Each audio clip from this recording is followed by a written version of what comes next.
যে কোনো পোস্ট চাইলে কেউ স্ক্রিনশট নিতে পারবে না, আপনার প্রোফাইলে স্ক্রিনশট নিতে পারবে না, চাইলে কোনো পিকচার ডাউনলোড দিতে পারবে না। তো আপনার আইডি সেফটির জন্য আপনি প্রোফাইল গার্ড অপশনটি কিভাবে চালু করবেন, ফেসবুক অ্যাপসের উপরে ক্লিক করুন।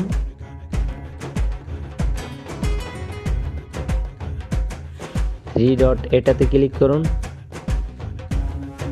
নামের উপরে ক্লিক করুন, প্রোফাইল পিকচার এটাতে ক্লিক করুন, turn on profile picture guard এটাতে ক্লিক করুন, নেক্সট এটাতে ক্লিক করুন, সেভ এটাতে ক্লিক করুন।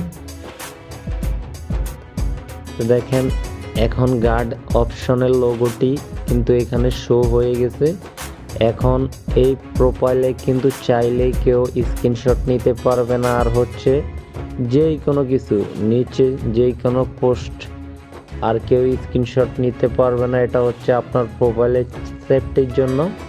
তো ভিডিওটি ভালো লাগলে আমার চ্যানেলটা সাবস্ক্রাইব করে আমার পাশে থাকবেন, আর যারা না বুঝেন কমেন্টের মাধ্যমে জানাবেন।